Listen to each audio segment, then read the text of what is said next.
Beyond the Wall of Sleep by H.P. Lovecraft.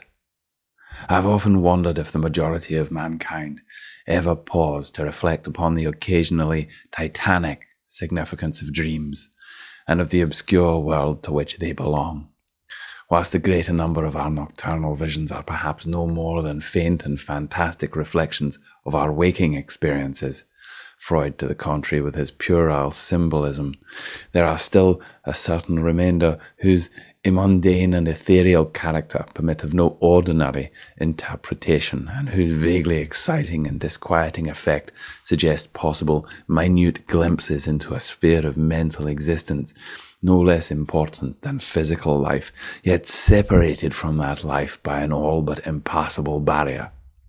From my experience, I cannot doubt but that man, when lost to terrestrial consciousness, is indeed sojourning in another and uncorporeal life of far different nature from the life we know, and of which only the slightest and most indistinct memories linger after waking. From those blurred and fragmentary memories, we may infer much, yet prove little. We may guess that in dreams, life, matter and vitality, as the earth knows such things, are not necessarily constant, and that time and space do not exist as our waking selves comprehend them. Sometimes I believe that this less material life is our truer form, and that our vain presence on the tequacious globe is itself the secondary or merely virtual phenomenon. It was from a youthful reverie filled with speculations of this sort that I arose one afternoon in the winter of 1900-01, when the state psychopathic institution in which I served as an intern was bought the man whose case has ever since haunted me so unceasingly. His name, as given on the records, was Joe Slater, or Sladder, and his appearance was that of the typical Denzian of the Catskill Mountain region, one of those strange, repellent scions of a primitive colonial peasant stock, whose isolation for nearly 3 centuries in the hilly fastness of a little-travelled countryside had caused them to sink to a kind of barbaric degeneracy, rather than advance with their more fortunately placed brethren of the thickly settled districts. Among these odd folk, who correspond exactly to the decadent element of white trash in the South, law and morals are non-existent, and their general mental status is probably below that of any other section of Native American people. Joe Slater, who came to the institution in the vigilant custody of 4 state policemen, and who was described as a highly dangerous character, certainly presented no evidence of his perilous disposition when I first beheld him. Though well above the middle stature and of somewhat brawny frame, he was given an absurd appearance of harmless stupidity by pale, sleepy blueness of his watery eyes, the scantiness of his neglected and never-shaven growth of yellow beard, and the listless drooping of his heavy nether lip. His age was unknown, since among his kind neither family records nor permanent family ties exist, but from the baldness of his head in front and from the decayed condition of his teeth, the head surgeon wrote him down as a man of about 40. From the medical and court documents we learned all that could be gathered of the case. This man, a vagabond, hunter and trapper, had always been strange in the eyes of his primitive associates. He had habitually slept at night beyond the ordinary time, and upon waking would often talk of unknown things in a manner so bizarre as to inspire fear even in the hearts of an unimaginative populace. Not that his form of language was at all unusual, for he never spoke save in the debased patois of his environment, but the tone and tenor of his utterances were of such mysterious wildness that none might listen without apprehension. He himself was generally as terrified and baffled as his auditors, and within an hour after waking would forget all that he had said, or at least all that had caused him to say what he did, relapsing into a bovine, half-amenable normality like that of the other hill-dwellers. As Slater grew older, it appeared his matutinal aberrations had gradually increased in frequency and violence, till about a month before his arrival at the institution had occurred the shocking tragedy which caused his arrest by the authorities. One day near noon, after a profound sleep begun in a whiskey debauch at about 5 of the previous afternoon, the man had aroused himself most suddenly with ululations so horrible and unearthly that they brought several neighbours to his cabin, a filthy sty where he dwelt with a family as indescribable as himself.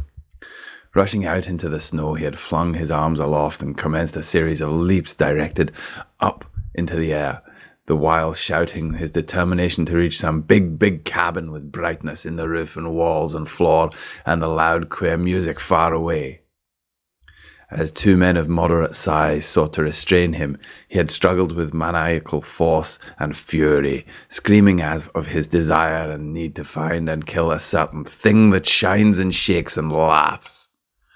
At length, after temporarily felling one of his detainers with a sudden blow, he had flung himself upon the other in demonic ecstasy of bloodthirstiness, shrieking fiendishly that he would jump high in the air and burn his way through anything that stopped him.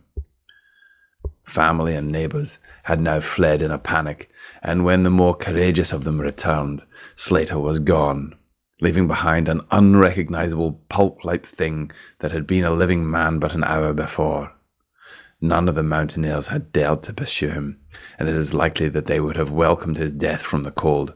But when several mornings later they heard his screams from a distant ravine, they realized that he had somehow managed to survive, and that his removal in one way or another would be necessary. Then had followed an armed searching party, whose purpose, whatever it may have been originally, became that of a sheriff's posse after one of the seldom popular state troopers had by accident observed, then questioned, and finally joined the seekers. On the 3rd day, Slater was found unconscious in the hollow of a tree and taken to the nearest jail, where his alienists from Albany examined him as soon as his senses returned. To them he told a simple story. He had, he said, gone to sleep one afternoon about sundown after drinking much liquor. He had awakened to find himself standing bloody-handed in the snow before his cabin, the mangled corpse of his neighbour Peter Slater at his feet. Horrified, he had taken to the woods in a vague effort to escape from the scene of what must have been his crime. Beyond these things he seemed to know nothing, nor could the expert questioning of his interrogators bring out a single additional fact. That night, Slater slept quietly, and the next morning he awakened with no singular feature save a certain alteration of expression. Dr. Barnard, who had been watching the patient, though he noticed in the pale blue eyes a certain gleam of a particular quality, and in the flaccid lips an all but imperceptible tightening, as if of intelligent determination. But when questioned, Slater relapsed into the habitual vacancy of the mountaineer, and only reiterated what he had said on the preceding day. On the 3rd morning occurred the first of the man's mental attacks. After some show of uneasiness in sleep, he burst forth into a frenzy so powerful that the combined efforts of 4 men were needed to bind him in a straitjacket. The alienists listened with keen attention to his words, since their curiosity had been aroused to a high pitch by the suggestive yet mostly conflicting and incoherent stories of his family and neighbours. Slater raved for upwards of 15 minutes, babbling in his backwoods dialect of green edifices, of light oceans of space, strange music, and shadowy mountains and valleys. But most of all did he dwell upon some mysterious, blazing entity that shook and laughed and mocked him. This vast, vague personality seemed to have done him a terrible wrong, and to kill it in triumphant revenge was his paramount desire. In order to reach it, he said, he would soar through abysses of emptiness, burning every obstacle that stood in his way. Thus ran his discourse, until with the great suddenness he ceased. The fire of madness died from his eyes, and in dull wonder he looked at his questioners and asked why he was bound. Dr. Barnard unbuckled the leather harness and did not restore it till night, when he succeeded in persuading Slater to don it of his own volition for his own good. The man had now admitted that he sometimes talked queerly, though he knew not why. Within a week, 2 more attacks appeared, but from them the doctors learned little. On the source of Slater's visions they speculated at great length, for since he could neither read nor write, and had apparently never heard a legend or fairy tale, his gorgeous imagery was quite inexplicable. That it could not come from any known myth or romance was made especially clear by the fact that the unfortunate lunatic expressed himself only in his own simple manner. He raved of things he did not understand and could not interpret, things which he claimed to have experienced but which he could not have learned through any normal or connected narration. The alienists soon agreed that abnormal dreams were the foundation of the trouble, dreams whose vividness could for a time completely dominate the waking mind of this basically inferior man. With due formality, Slater was tried for murder, acquitted on the ground of insanity, and committed to the institution, wherein I held so humble a post. I have said that I am a constant speculator concerning dream life, and from this you may judge of the eagerness with which I applied myself to the study of the new patient as soon as I had fully ascertained the facts of his case. He seemed to sense a certain friendliness in me, born no doubt of the interest I could not conceal and the gentle manner in which I questioned him. Not that he ever recognized me during his attacks, when I hung breathlessly upon his chaotic but cosmic world pictures, but he knew me in his quiet hours, and when we would sit by his barred window leaving baskets of straw and willow, and perhaps pining for the mountain freedom he could never again enjoy. His family never called to see him, probably had found another temporary head, after the manner of decadent mountain folk. By degrees I commenced to feel an overwhelming wonder at the mad and fantastic conceptions of Joe Slater. The man himself was pitiably inferior in mentality and language alike, but his glowing, titanic visions, though described in barbarous, disjointed jargon, were assuredly things which only a superior or even exceptional brain could conceive. How, I often asked myself, could the stolid imagination of a Catskill degenerate conjure up sights whose very possession argued a lurking spark of genius? How could any backwoods dullard have gained so much of an idea of those glittering realms of supernatural radiance and space about which Slater ranted in his furious delirium?